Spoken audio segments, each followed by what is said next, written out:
Hey, so if you clicked on this video, I want to talk about facts about life in Sweden rather than facts about Sweden, if that makes sense.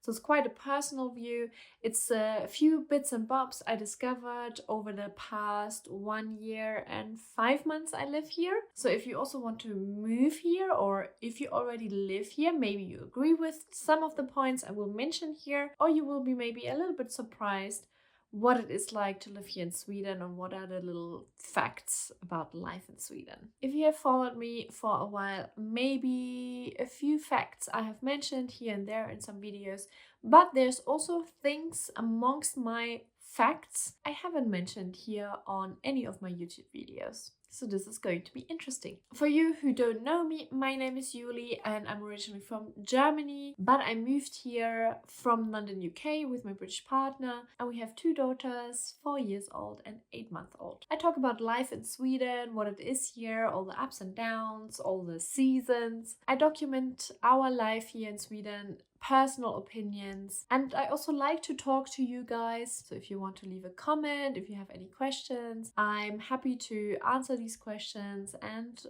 talk to you a little bit in the comments. Let's get started.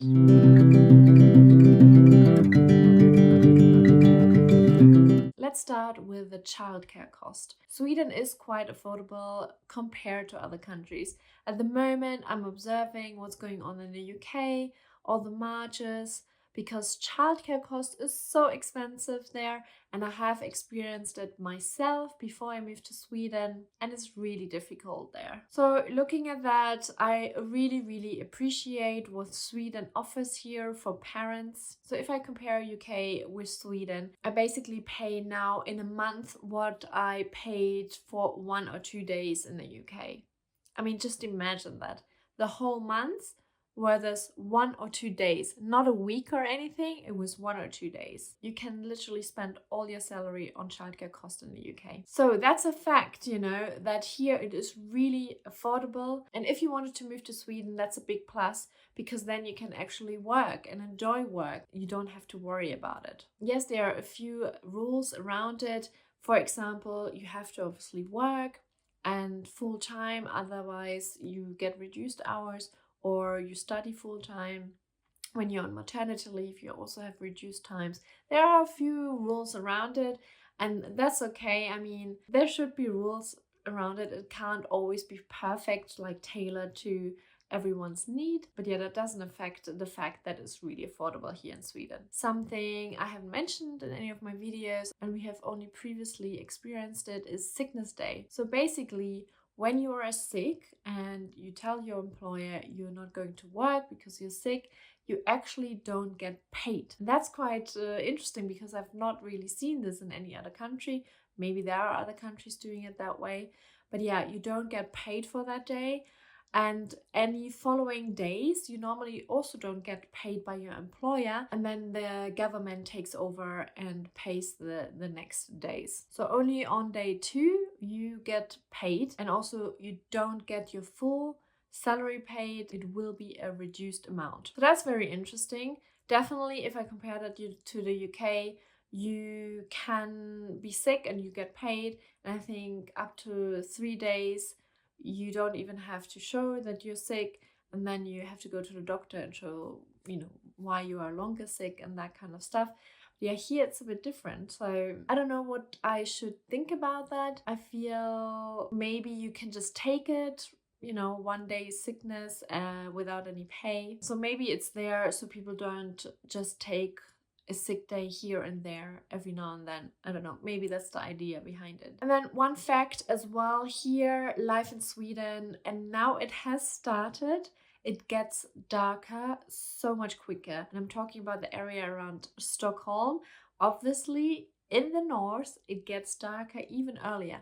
But yeah, here it gets dark in the winter. Now I think the sun goes down at 4 p.m. and probably in a month's time it will be 3 p.m. That means it's really in the afternoon when there's no sun at all anymore. And I just wanted to say that. I obviously mentioned that one because it's quite an important, significant fact for Sweden, the darkness. But I also wanted to mention it here if you consider moving. This is something which is happening here in Sweden. during the winter time. So yeah, last year was my first winter here in Sweden, and I noticed that it didn't bother me that much, but I feel also from what I read that maybe the first winter, you're in your honeymoon phase. You don't mind too much maybe. So this will be the second winter, and let's see how, the darkness affects me. But I also know that you have to go out and get some sun every day, maybe for like 10-20 minutes. That definitely helps. But of course, sometimes there are days where there's no sun. Last year, again, I found Stockholm and Stockholm area very sunny. I mean, compared to London, it was really beautiful. We even had snow days.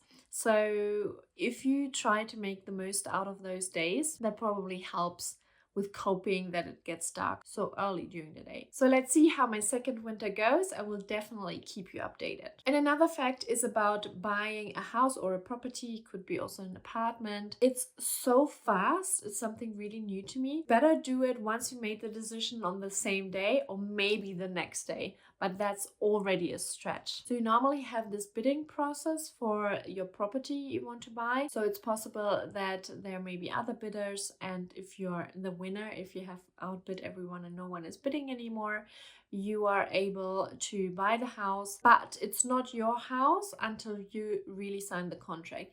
And that's why it has to be quite quick to secure the property.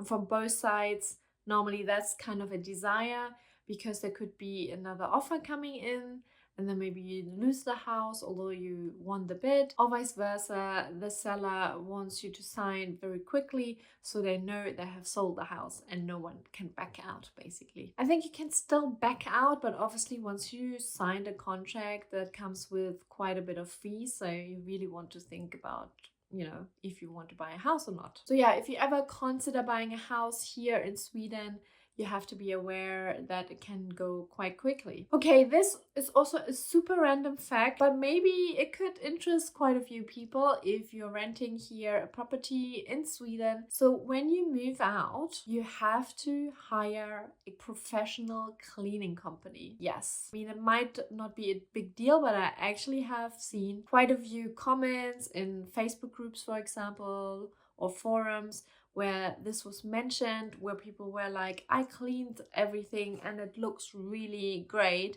and still the landlord was not happy with it. Is because by law you actually have to have professional cleaners in your house before you move out. But also when you rent a new place or buy a new place, you can make sure that there have been professional cleaners and that everything is to your, standard. So I don't know, I wanted to mention it here because I found it a little bit odd, that you can't actually do it yourself. But yeah, that's just a fact you should know.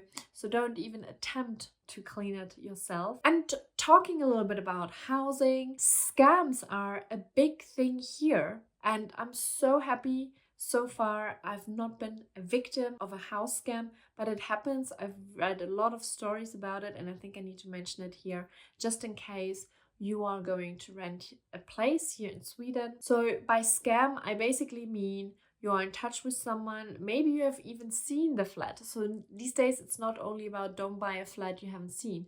I have heard of people who looked at flats and then transferred the deposit, and all of a sudden the key didn't work or they never got a key and everything fell through. And you think it's not only that you lost a deposit, so much money, it's you want to move into a place and then you show up and it's not available and the person disappeared. So yeah, what you can do, I think, is looking up the person, so having their name, their personnummer, making sure that it's a legit person and the property belongs to them, or also use an agency, so a middleman who can verify everything on both sides. That's actually what we did.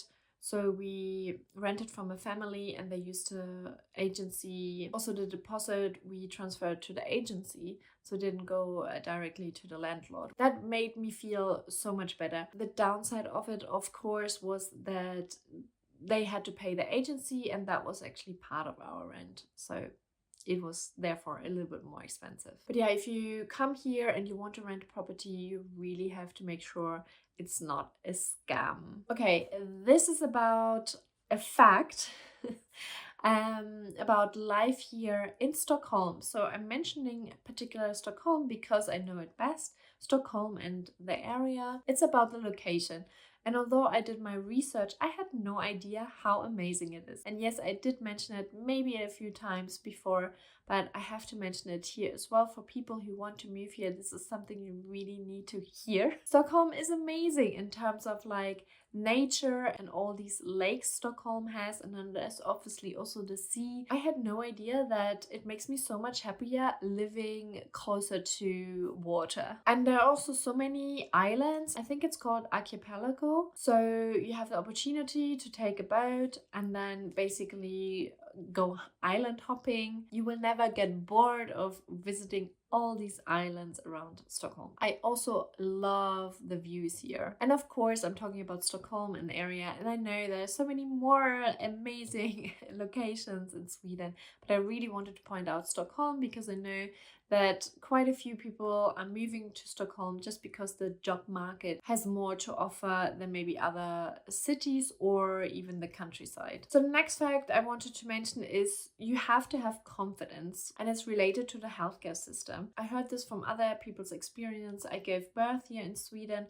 and I'm following a lot of people who also gave birth or are about to give birth in Sweden, in Stockholm. So it's a little community. But one thing I heard and probably also now experienced very recently is you have to have confidence. You have to know what you want and you need to ask for it. And you sometimes just need to pressure a little bit the doctor or the nurse, whoever is taking care of you or of your children. You need to know what you want because it can be quite quick that someone sends you home and nothing is really solved. This is something you really just find out when you live here, and especially when you need to go to the doctor. You don't have to be aggressive, of course. It's not like being angry about it. It's just about, knowing where you want to go, in which direction, and kind of like giving the doctor or the healthcare professional a little bit of guidance with confidence. And last but not least, this is the last fact, and it actually concerns parents. So if you have a child in a pram, then actually the buses are free, at least in and around Stockholm, as far as I know. I find that pretty cool, and I didn't know that when I moved here. I could have saved a lot of money, to be fair, because either I tried to go in the front or I always bought a ticket with my app and I activated it and just had it and went in the back with a stroller. But it was so unnecessary because no one was checking me, and actually it was free. It was free for me. Anyways, so I tell you that now so you don't have to make the mistake and can save some money from the beginning. Let me know in the comments down below if you have heard of a few facts or if some were new to you. Do let me know in the comments down below. Thank you so much for watching till the end. I hope I will see you in my next video. Until then, have a great day and stay safe. Hej då!